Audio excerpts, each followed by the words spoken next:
We'll make a start with the sort of formal input that we're doing this afternoon. Now you can see the first slide I've got up. Of course, really what we're exploring in depth, and that's really the key to the course. We want to look at something in depth, tease it apart, so we provide a strong basis from which you as party members and activists in the labour and trade union movement are coming from a knowledgeable base when we talk about democracy, when we apply what we understand by that and what we feel is important personally in the Labour Party and the wider movement generally. So we have the knowledge to put forward the arguments and then shape what we think and perhaps take something back into the movement itself. Really, to start off, I'm not going to talk about the Labour Party Democracy Review, but it was one reason why we chose this topic at the moment, because it's in the air. People are in the Labour Party are talking about the issue of democratic accountability, the process of democracy in the Labour Party as a whole. So those are, as it were, key things on our lips at the moment, precisely in a sense because of the Democracy Review itself. Now, as I say, we're not going to talk about it today. I think we'll probably touch on it more towards the third session that we're going to have in this course, when we're looking in depth at the Labour Party. But you never know what comes up in the course of a discussion as we're working on the course as a whole. Now, the Democracy Review, it had 15 bullet points of what it was looking at in terms of the Labour Party, and it touched on a wide range of areas. Method of electing the party leader, I suppose, was one of the hot potatoes at party conference. There's also issues around making local councillors and the Labour group around the country more accountable to party members. And it went through a series of themes and issues to explore the idea of making the Labour Party more democratic. And really why I wanted to start off with that is to say, why is it important? Why are we concerned about it? Why, after over 100 years, we're still talking about democracy within the Labour Party itself? We would have thought we might have got that sorted out some time ago. But as we shall see as we work through the course, the structures of democracy within the Labour Party tend to go up and down in different ways over the course of the decades as we roll through, and I'm going to touch on that in a couple of session time when we look more at the history of democracy in the Labour Party itself. But returning to the Democracy Review now, people always thought there was something of a problem with it, what you might call the elephant in the room in terms of the Democracy Review itself. And that was, of course, the democratic accountability of MPs, or rather the Labour Party candidates and how they select it, because they're only candidates until they get elected by the general public, as it were, in terms of the voters. Prior to that, they're Labour Party candidates. And every time a general election is called, all MPs cease to be MPs. They're all candidates. So the elephant in the room was that was not included in the Democracy Review itself. And party members saying, well, why isn't this issue? This is one of the key ones we've actually been concerned about. And really that touches upon a key aspect of why we're concerned about democracy in the first place. Because democracy is about power, the ability to decide and get something done, and that power being rooted in the majority of members or the majority of people in society, rather than power related in a small group. And so we're concerned about it because with power you can perhaps change things. Without power, your ability to change things are very limited. So connected to this was really the issue of power, and attached to that is the issue of morality and ethics. So we've got power on one side, where members are saying we want the ability to affect change, and to affect change you need power. But you want to affect change for a reason. And there's moral issues and ethical reasons why you say this is right, this is wrong. And these are the issues, and bring those two together, power and morality, and you get to the essence of why we're so concerned about democracy. We want to change things, so we need power, and therefore we need the power to make that decision. And we want to change things because we feel things are wrong, they're not right, and things in society or in the Labour Party or with Labour Party policy is not right. We want to change it, and we think it's not right because we're coming from a certain moral basis, and that's the basis of what we want to do. That idea of power and indeed morality is reflected historically throughout the battles and struggles of the labour movement itself. And one of those key ones was the Chartist movement that developed in the middle of the 19th century. And I think in one way it really illustrates this issue of power that I'm talking about. The Chartists, of course, they put a charter of 6 demands before Parliament. These are the actual demands. We're going to touch on it. Glyn's going to talk a bit about it a bit later. These are the 6 demands. But what I want to highlight with you here now, in terms of this aspect of what I'm trying to emphasise, why did working people want the vote? Why not have the vote and let the middle class and the gentry carry on running the country?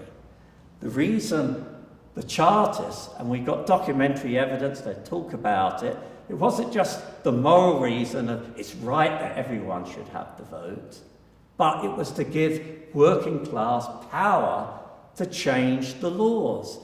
They were unsatisfied with the MPs in Parliament who passed legislation curtailing trade union rights, gave power to employers to cut wages. They wanted to elect MPs to Parliament that would change the law, and therefore that law would be favourable to working class people. Better wages, better houses, so on and so forth. Sounds familiar, because of course the labour movement grew up to fulfil those ideas and impressions. But it all boils down to one thing: power.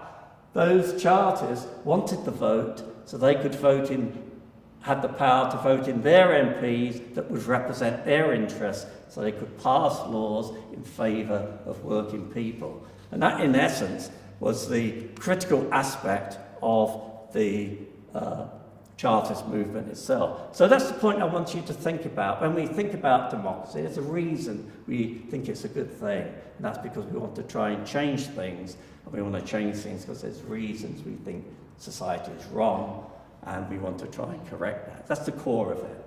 So I want to get that out of the way in terms of where we are. But how do we define democracy? And sometimes if you go to a textbook or you're looking online and type in, well, what is democracy? You get a range of definitions come up.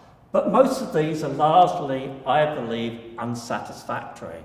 You know, if you look at the typical Oxford Dictionary, there are in fact several different types of definitions. And so therefore, when we look at it, we don't really get the full flavour of what it actually consists of.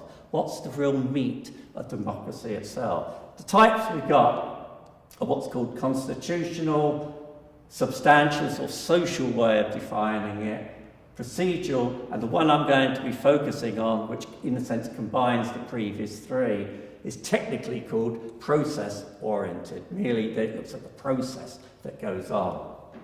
Now, the constitutional definitions, this is an example I just picked offline, a bit hard to read the words there on the screen. But the first one here, this is I typed in, looked at an online dictionary, let's see what they've got to say. They says that democracy is a system of government by the whole population. That's a constitutional definition. It's only interesting to see in terms of, do you elect a government, or is the government like a monarch? They're never elected, or the House of Lords. That's not democratic. So that type of definition just focuses on how people elect a government. A country's democratic if they have elections. It's not democratic if there's a military dictatorship. That's how we tend to think of it in constitutional terms. But that's rather limited. And so what the other type of definition is what we call substantive, is the technical term, but we're really talking about social, is people say, well, how can you have a democratic society if some guy there sleeps on the street and he's homeless, and this guy has 2 houses and a holiday home? What equal opportunities, what chance has the person sleeping on the street, or who's living in poverty accommodation, or who has low income, what chance do they have to, in reality, experience a democratic society? So democracy's got to be more than just electing governments. It's got to be about equality and equalness in society itself, and that relates to social things. So that's the social definition of democracy that you will find in some of the textbook. And the third one here, procedural, is focusing on how something's elected. Okay, is it first past the post? Is it PR in terms of the way the election is undertaken? Or in terms of the Labour Party, do we elect delegates at a single meeting, or is it one member, one vote? So that's the procedure, the way you elect it. Now, if you think about the 3 I've talked about, constitution, social, and the procedure, they all do a bit of democracy, a bit of looking at how it might work.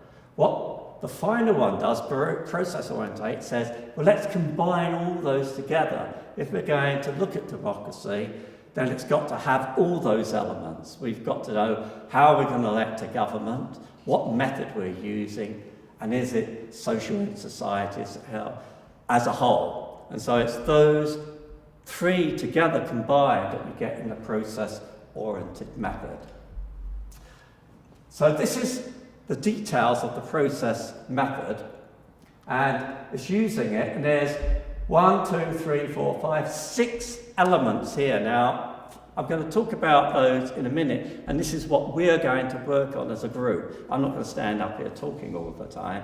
We're going to get you particularly very active and doing activities and thinking about what Ian says, hinting at and talking about at the beginning.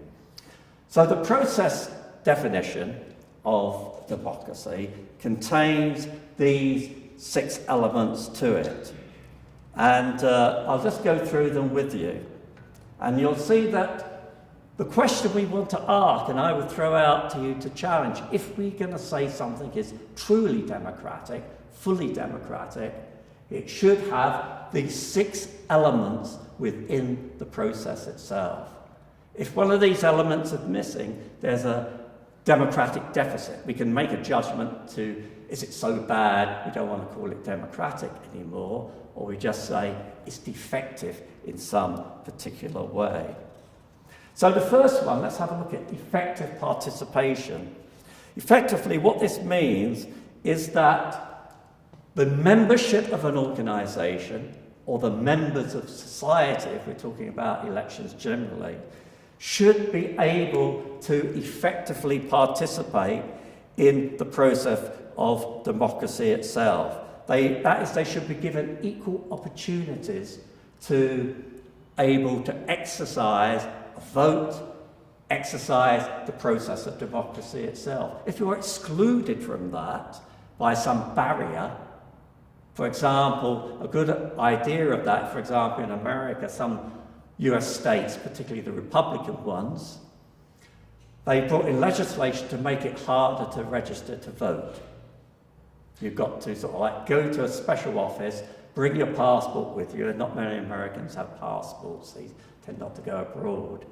Well, you've got to have a driver's license, and if you can't register to vote with those documents, you're knocked off the voters' roll. And what they find in those Republican states is the number of particularly of ethnic minority votes drop because they don't register to vote. That way they can limit the number of voters by making it harder to vote. Indeed, the Conservative proposal that they want ID at voting stations does the same thing. It's making it harder to vote. It's reducing effective participation in the process. So we need to examine how easy it is for all the members or all the voters to participate in the process of democracy. If there's barriers there, there's not effective participation. So that has to be part of the process. So think about it in terms of the Labour Party. How effective is it for members to participate in the democracy of the Labour Party itself? So that's the first criteria. The second one is voting equality. That is, all members should have an equal and effective opportunity to vote. All votes must be counted as equal. Now, if we think about the Labour Party again, a vote of one MP is worth about 24,000 members. I think, no, it's not that many, is it? 4,000 members. So one MP can vote for the leader, and it's equivalent to, in equal terms in terms of percentage, in terms of selecting the shortlist, equivalent to 4,000 plus members. There's not an equality of voting compared to members and MPs. So that's an example of inequality of voting. If MPs have more influence, more weight over a particular democratic selection than the ordinary members. Equally, if we exclude certain people for certain reasons in society as a whole, that's not effective voting equality. So we have to look at that. Is everyone able to equally and effectively have an opportunity to vote? The next one is knowledge and effective communication. If you're going out to vote, or if you're participating in a democratic discussion, you need to have the knowledge to make an informed decision. For example, if you're presented with a ballot of people on the ballot, say, vote for the speed ahead slate, right? And you're presented with candidates, but there's no personal details. You just vote to them because they're on the speed ahead slate. You have no information about what they like, these people, what's their politics, what did they support, what they did not support. If you don't have that knowledge, you're voting blindly with a lack of information. Or if you're in a meeting and a councillor comes in and says, I think we should oppose this because, and that person reels off a lot of information. If you don't know that information, then you're not on an equal basis in terms of making the decision what you think is right and what you think is wrong. So having the right information, and that equally applies to why we're doing these courses. Having the information to make an informed decision is part of the democratic process. Control of the agenda and access.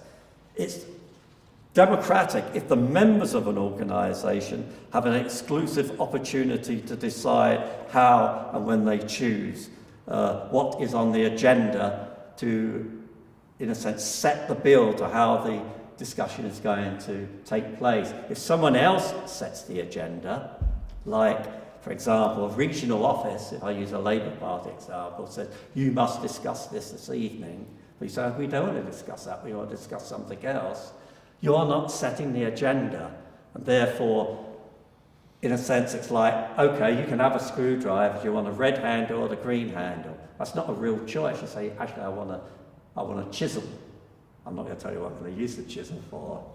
So it limits your choice if someone else and not the members sets the agenda. So that's quite important, because as we get into the politics of the Labour Party, any of these elements that are missing limits democratic choice.